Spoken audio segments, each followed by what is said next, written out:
By the age of 12 years old, I already had 3 albums. I became a TV host. I bought my first Jaguar when I was 15 years old. I had already known what I wanted to do. I had already known what I wanted to be. I wanted to win my first Grammy. I wanted to go international. July 1st, 2011. I got a phone call. Timbaland was looking for me.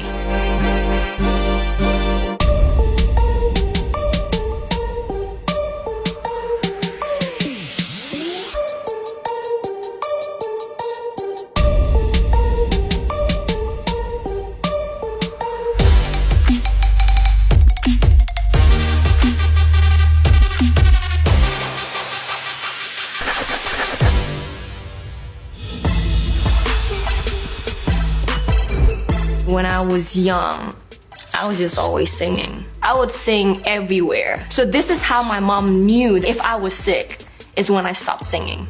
Isn't that funny? Music was probably my first language. Other than my music memory, I don't remember anything else.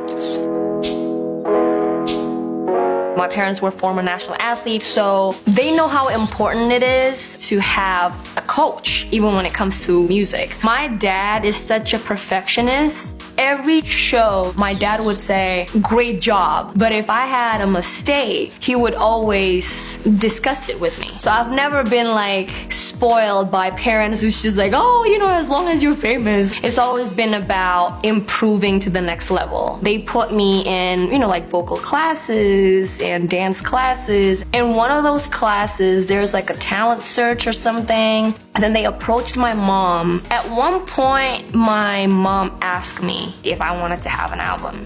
Yeah, for sure, I wanna have an album. So that's what I did.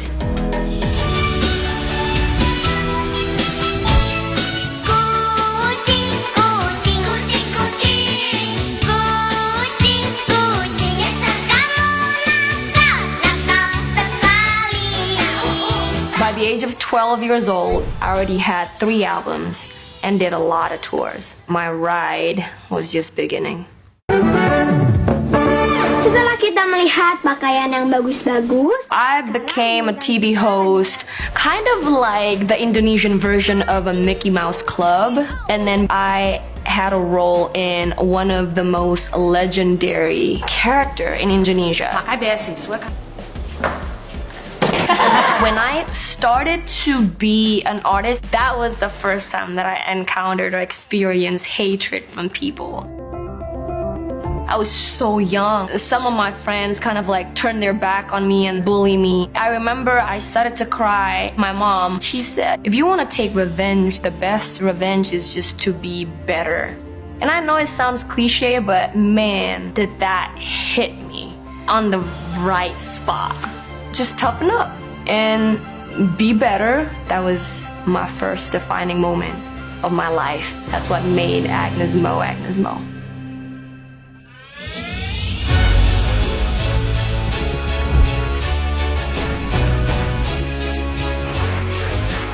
You know what? I didn't know how much I was making. I kind of got the idea, especially because I knew that, you know, people talked about it, like everything is on the tabloid. Oh, you know, she's the highest paid or whatever. I kind of knew. I was like, oh, shake it off. Like, I don't wanna think about it. If I knew how much money I was making, I was gonna change. And I didn't want that. I just wanted to do something because I wanted to do it. I wanted to focus on what's important, which is the love for music. Okay, if I want to be a little bougie just for like 1 minute, I bought my first Jaguar when I was 15 years old with my own money, not with my parents' money.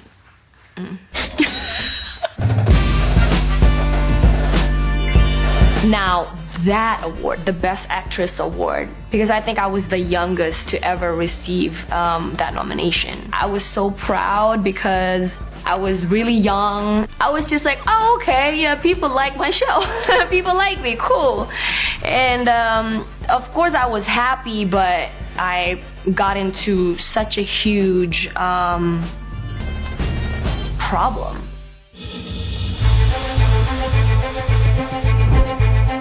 On one of the TV shows that I was the main lead, there was, you know, crazy, sneaky shit going on. They made me the scapegoat. So they said Agnez was being such a diva. The press kind of gave me hard questions and pushed you against the wall. I was an easy target. That's how I learned. No matter how nice you are to people, you can't control what they're gonna do to you. All you gotta do is just do you and be good to people. So my mom realized that it was time for me to be recognized not just as a child star. Once you're a child star, people will always remember that and they will always put you in that box. They would never look at you like you're an adult unless you do something to bridge that.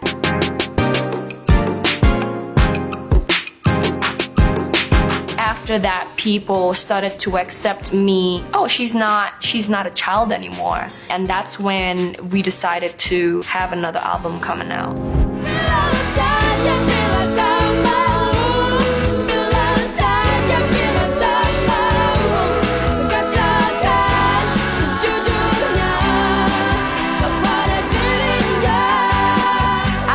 Known what I wanted to do. I had already known what I wanted to be. I was basically already the creative director of my album, and I think the look was really rebellious. Street life, urban culture, just a lot of diversity, just fun, you know, just like the cool kids hanging out.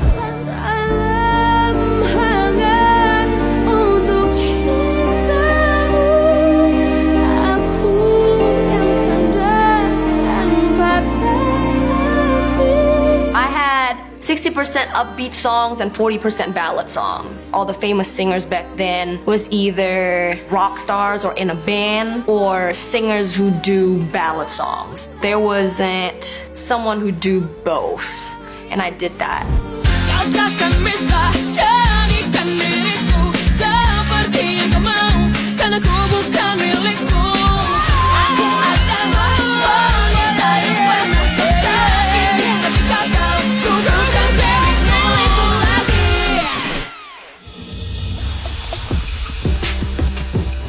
I love to have goals. I love to be able to envision my next step. I told the press that I wanted to go international.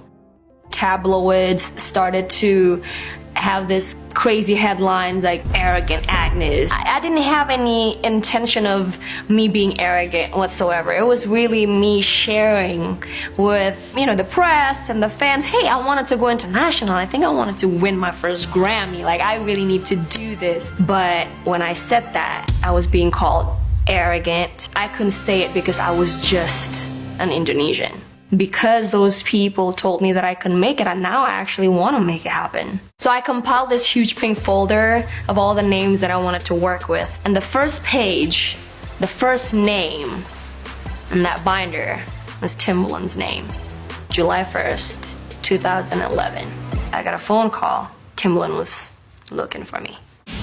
He came into the studio and he said, "What's up, Ag?" And my heart was like dropped on the floor, and I was like, oh my god, I'm so nervous. Whatever we created in that studio was so genuine. Like it came out of our passion for music.